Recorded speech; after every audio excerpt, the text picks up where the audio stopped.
That wasn't Michael Jordan out there. It was God disguised as Michael Jordan. When you were a kid, who did you look up to? You know, I love Michael Jordan. It's like he was like Black Jesus to me. Oh, a spectacular move by Michael Jordan. You know, you want to be fast like Isaiah, and you want to shoot like Bird, you know, rebound like Barkley, pass like Magic, be dominant like Shaq.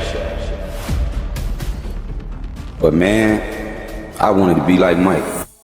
On three, Jordan and deep, Jordan all the way, score!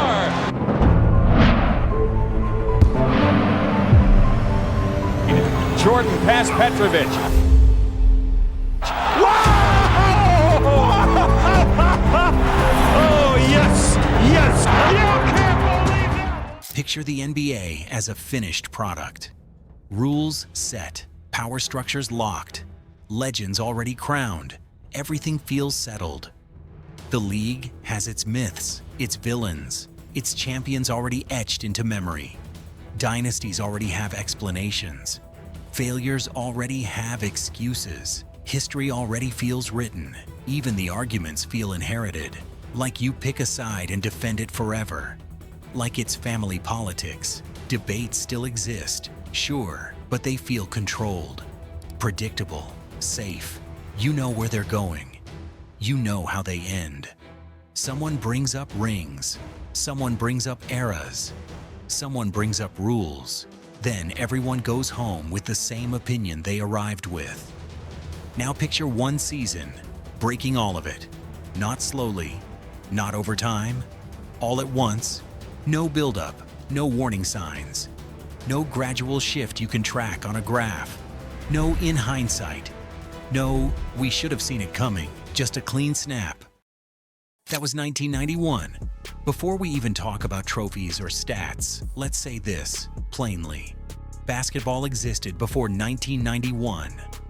Basketball existed after 1991, but it did not mean the same thing. The court didn't change. The rules didn't suddenly favor offense. The league didn't soften overnight. There was no secret rule tweak, no behind-the-scenes rewrite. But the emotional center of the sport moved. What players feared changed. What fans expected changed. What winning looked like changed. And it wasn't subtle. It showed up in little moments you can still picture. A defender taking one step back instead of one step forward. A coach calling timeout because the crowd is getting nervous. A bench going quiet because the run feels inevitable. And once that happens, everything else follows. Because now it isn't who's the best, it's who can live in the same world as him. And the reason for that has a name you already know. Here's the thing people forget. Michael Jordan didn't become the GOAT because of longevity. He didn't become the GOAT because of nostalgia. He didn't become the GOAT because people wanted a hero. He became the GOAT because one year forced everyone to stop arguing, not debating, not hedging, stopping. The arguments didn't evolve, they evaporated. No more, but what if? No more in another era. No more, he still needs to prove it. That year was 1991. And no, this isn't about the rings. Not yet. This is about the moment the league realized resistance was over. Because before 1991, Jordan was terrifying. Michael Jordan tells me one day he wants to be the best player that's ever played here.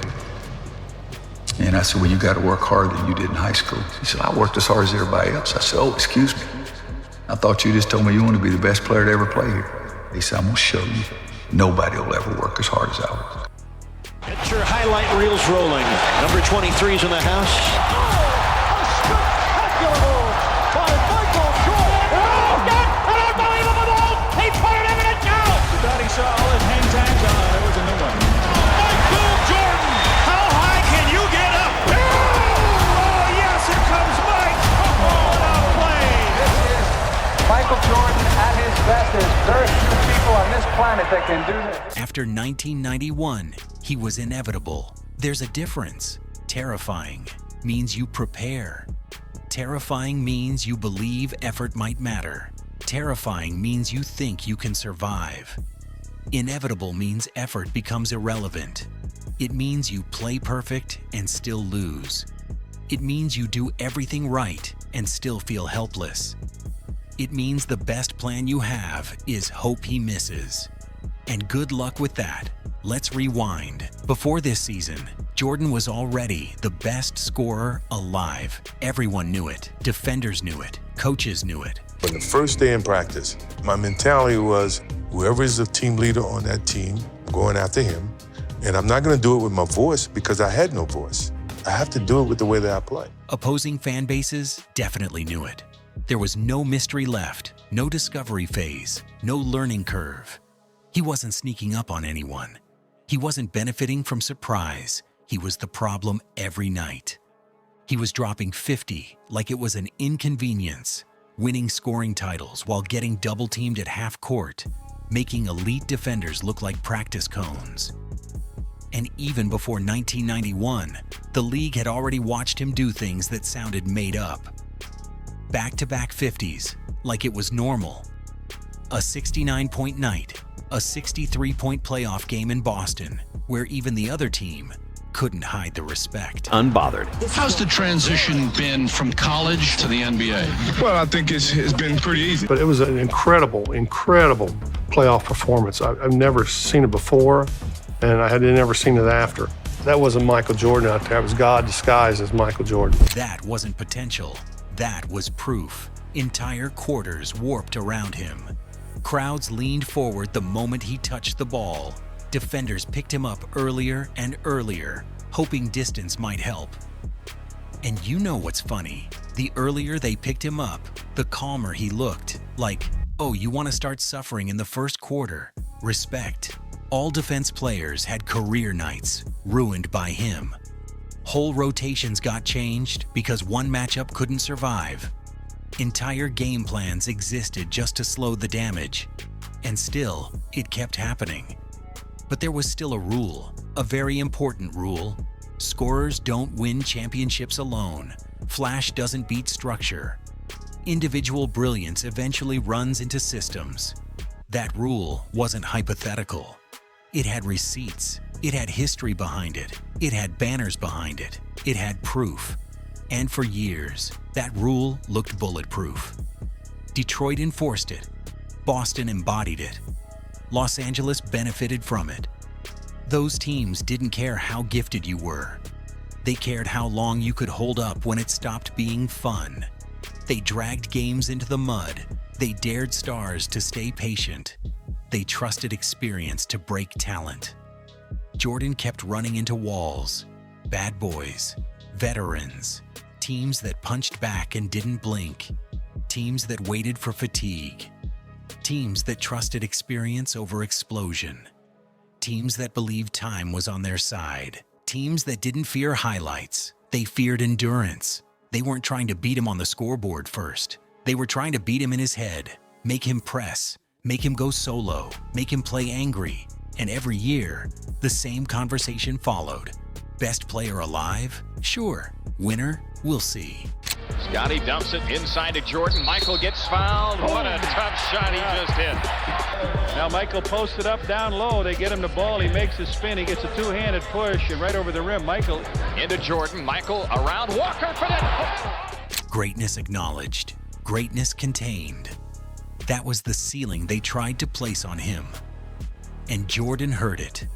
Every summer, every playoff exit, every quiet flight home. He didn't argue it publicly. He didn't explain himself. He internalized it. And you can pretend that doesn't matter. You can pretend players don't store that stuff. But come on, you don't reach that level without keeping receipts. You don't get told not yet and forget it. Then 1991 happened. That's where everything bends. Not because Jordan added something new, because he removed excuses. No more, he forces too much. No more, he needs help. No more, he hasn't learned yet. Those conversations didn't get answered. They stopped mattering. The proof wasn't one series, it was the whole season. Jordan wasn't just scoring, he was controlling. About 31 a night, but it felt quieter, cleaner shots, faster decisions, fewer mistakes, 61 wins, scoring title, again. But this time he paired it with defense that felt personal. First team All-NBA. First team All-Defense. MVP. That combination is the tell. Stars put up numbers. Great players control both ends while winning. He didn't chase moments. He didn't play like he was proving anything. He played like he already knew. Confidence looks for validation. Certainty doesn't. And certainty can look boring until you're down 12 and don't know how. Jordan came into that season different, quieter, sharper, less talking, more patience. He didn't rush to assert control. He waited until it was unavoidable. You saw it in the details. Passing early instead of forcing. Pull-ups instead of posters. No complaints, just resets. He trusted teammates because he wanted to. That wasn't surrender. That was authority. He moved without the ball. Let plays breathe. Let defenses expose themselves. Then punished mistakes efficiently. This wasn't the Jordan who needed 40. This was the one who could take 22 shots and still own the game. That terrified teams. Because when a superstar stops chasing numbers, you lose your reference point. You can't say, at least he only has 18. You can feel him controlling everything anyway. And when he wanted to remind you, 5 straight jumpers, a closing stretch where every bucket ran through him.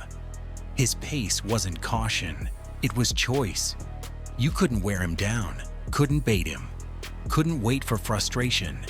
He was calm, which was unsettling. What's more dangerous than the league's most explosive athlete? That same athlete deciding not to rush. That was 1991 Jordan. The league was brutal. Forearms, bodies, no space given. Jordan didn't avoid it. He went straight through it. Fast games, slow games, ugly games. He dominated all of them. Sometimes it was scoring, sometimes passing, sometimes defense that erased options. That's what people miss. He wasn't just winning. He was taking choices away. Offense, defense, tempo, emotion. He dictated all 4 without looking frantic. Then came the playoffs. Detroit. Same bullies, same test, only this time he didn't fight them. He dismantled them. No drama, no chaos, just execution. Detroit wanted disorder. Jordan gave them clarity. And the result? A sweep, not a battle, a dismissal. That was the moment the league collectively blinked. Because the team that defined how to stop him suddenly had no answers. And they knew it. You could see it in how possessions ended, in how quickly frustration set in how fast confidence disappeared. You could see it in the little things. The late rotations, the bad fouls, the shoulders dropping on the walk back. They didn't even wait around to shake hands. If that doesn't tell you something shifted, nothing will. Now zoom out. This wasn't about revenge. This wasn't about narrative. This was about a hierarchy collapsing. The old Kings didn't get dethroned in a Game 7 classic. They got exposed over 4 games. And Jordan didn't celebrate like someone relieved. He acted like someone who expected it. That's the difference. Now comes the finals. Different conference, different style, same outcome. The opponent had stars, experience, size.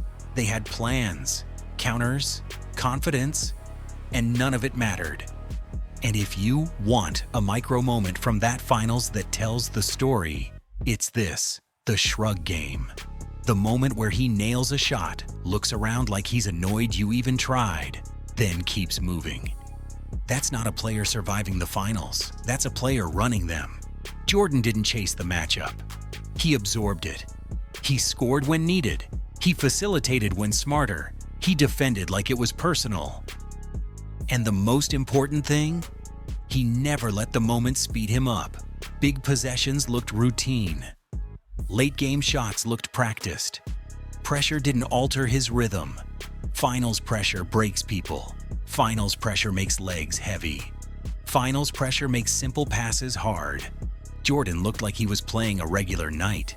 Same pace, same balance, same decisions. That finals didn't feel close, even when the score said it was.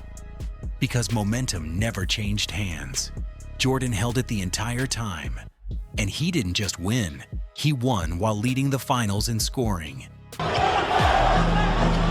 Jordan, yes. 6. And there's that weak side attack as Jordan takes the lob off the back pick. 20 seconds to go in the quarter. Here's Jordan.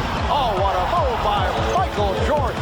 Jordan went to the fadeaway. What a move by Michael Jordan. And the Chicago Bulls have won their first ever NBA championship. Over 30 a game, on efficiency that didn't look forced, on a stage where most guys start missing shots they make in practice. That's when the conversation ended. Not because of the ring, because of how the ring happened. There was no weakness to poke, no flaw to exploit, no adjustment left. So let's address the obvious question. Was Jordan the GOAT before 1991? Talent-wise? Sure. Skill-wise? Absolutely. But greatness isn't just what you can do. It's what stops being debatable. And 1991 stopped the debate. From that point forward, nobody argued whether Jordan could win. They argued how many times. Here's a quiet detail people overlook. Jordan didn't peak emotionally in 1991. He stabilized. He didn't play like someone chasing validation. He played like someone setting standards. And you saw it in the way his team played. They weren't waiting for miracles. They were running an operation. They were defending like it was a job.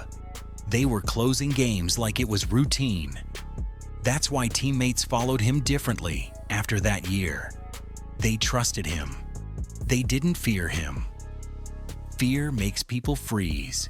Trust makes systems work. And suddenly, everything worked. The offense flowed. The defense tightened. The team moved as one. Jordan was still the engine. But now the car handled better. That's how dynasties actually start. Not with explosions, with control. Jordan didn't just beat teams in 1991. He made their game plans look outdated, like someone showing up with a flip phone to a Zoom meeting. Now let's talk legacy in real terms. Because calling someone the GOAT isn't about highlights, it's about gravity. How much does the league bend around you? After 1991, everything bent toward Jordan. Front offices built rosters trying to copy him. Coaches adjusted schemes to survive him. Players measured themselves against him. Jordan. And that wasn't marketing. That was survival. You couldn't ignore him. You couldn't outweight him. You couldn't outthink him. You either matched his intensity or you lost. And most teams lost. How many players force an entire league to change priorities? Jordan did. Defense became personal. Conditioning became non-negotiable. Mental toughness became currency. Because against him, shortcuts got exposed. And 1991 was the proof. If you want the simplest stat stack that shows why this is one of the best individual seasons ever, it's this. MVP scoring title, first team All-NBA, first team All-Defense, Finals MVP, Finals leading scorer, championship. That's not a good year. That's a full takeover. That season wasn't flashy by modern standards. No viral clips, no social media, just dominance that felt final, like watching a door close. From that year on, when Jordan walked into an arena, the crowd didn't wonder what might happen. They wondered how bad it would be. That's GOAT energy. And yes, he would win more. Yes, he would add chapters. Yes, the resume would grow. But the foundation That was 1991. That was the year potential turned into law. So if you're asking when Michael Jordan became the GOAT, don't overthink it. It wasn't gradual. It wasn't poetic. It wasn't debatable. It was decisive. 1991 wasn't the beginning of his greatness. It was the moment greatness stopped asking permission. And here's the real question to leave you with. If Jordan never won another title after that year, would the conversation even change? Or did 1991 already tell you everything you needed to know? If you enjoyed this breakdown and want more deep dives into the moments that changed basketball forever, make sure to like the video, subscribe to the channel, and let me know in the comments which season, player, or era you want covered next.